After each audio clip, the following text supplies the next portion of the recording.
After the loss to Venezuela in the WBC, thousands of fans went on social media to call for Team USA to fire manager Mark DeRosa. They argued that DeRosa had one of the strongest rosters in history at his disposal, featuring a long list of top stars, yet still failed to lead Team USA to the championship. One of Team USA's biggest problems in the final was that the offense looked completely stagnant.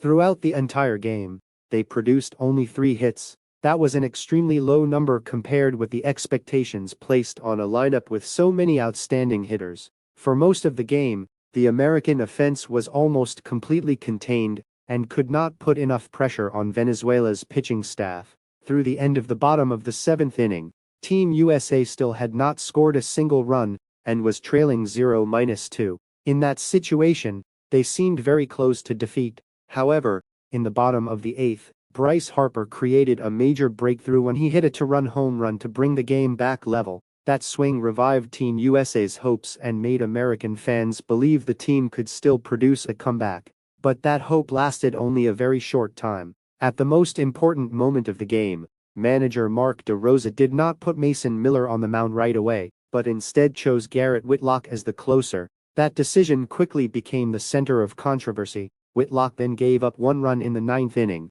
and that run ultimately became the decisive score in Team USA's 2-3 loss. For that reason, immediately after the game there were many questions and criticisms surrounding DeRosa's use of pitchers. Many people could not understand why, at that moment, he did not use the team's number 1 closer, Miller. For many observers, this was a very hard decision to accept, because Team USA finished the final with its best bullpen arm still sitting on the bench. In response to those questions, DeRosa explained his thinking after the game. He said that the decision not to bring Miller in at the start of the 9th inning was made out of respect for Miller's club team, the San Diego Padres. According to DeRosa, if Team USA had been holding a lead, he definitely would have used Miller, but with the score tied, he chose not to use that pitcher at that moment. That explanation only made the controversy even bigger. For many people, in a WBC final, leaving your best closer on the bench just because the team was not ahead was far too cautious.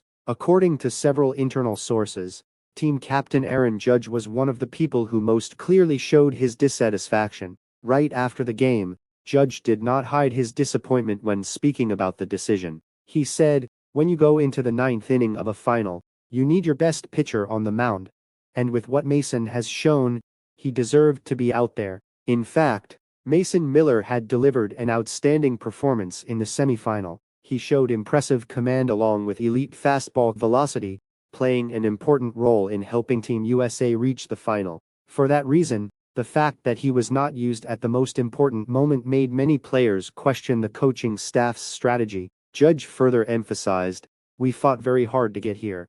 The people who helped this team reach this game need to be trusted in the biggest moment." That statement not only showed support for Miller, but also indirectly criticized the manager's decision. Judge did not stop there, but also gave a blunt opinion about responsibility after the loss. He said, "In baseball, players always have to take responsibility for their performance.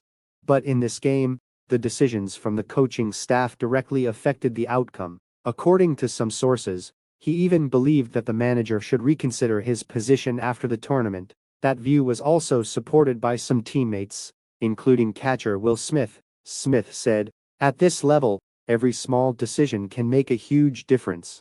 When you don't make the best choice in the key moment, you have to accept questions from every side." Although he did not directly call for a managerial change, Smith's remarks clearly showed internal dissatisfaction within the team. From a technical standpoint, many analysts also agreed that not using Mason Miller was a puzzling decision. One analyst commented, "Miller was the hottest pitcher in the American bullpen at that point.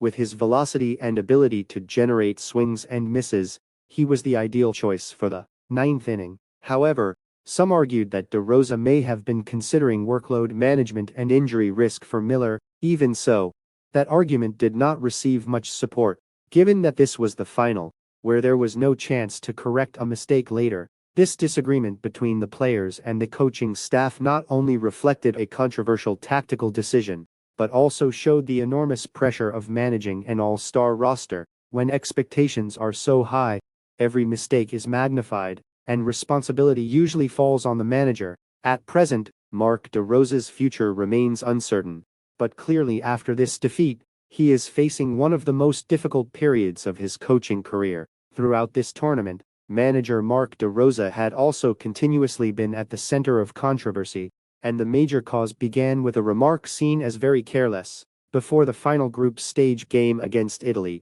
he had declared that Team USA had already secured a place in the quarter-finals. That statement immediately triggered a wave of reaction. At that time, the group's standings were still very complicated, and Team USA still needed to account for tiebreaker scenarios involving Italy and Mexico. For that reason, many people criticized DeRosa, saying that he did not even fully understand the rules and qualification conditions for the very team he was managing. DeRosa later explained that it had only been a slip of the tongue, but that apology was not enough to calm public anger. When Team USA then lost in the final, the criticism directed at him exploded even more fiercely. According to Newsweek, on X, many fans posted harsh comments, aimed directly at DeRosa. Some said he was simply terrible, and that the way he managed the team was nothing short of a joke. Others said that with a roster that strong, for the World Baseball Classic to end this way was a complete failure of the manager. The backlash did not stop with ordinary criticism,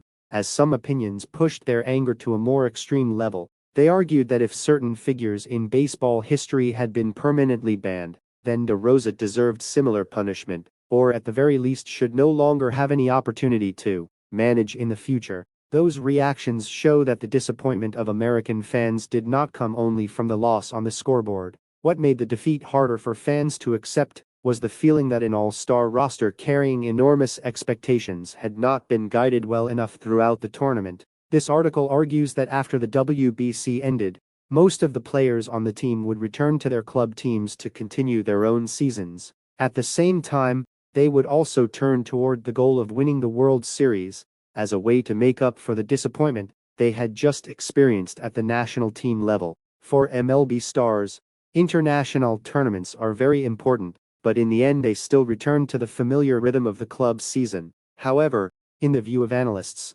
the one who may not be able to move on so easily is Mark DeRosa himself. While the players can return to their familiar stage and start over, DeRosa will have to go back to his job at MLB Network, while still carrying the heavy aftereffects of this defeat. In other words, he leaves the tournament not only with the pain of losing, but also having to face the fact that his image and reputation have been significantly damaged in the eyes of fans. After such a controversial WBC, that's the end of the video. Thanks for watching. Be sure to follow the channel, turn on notifications, and share this video with the biggest MLB fan you know.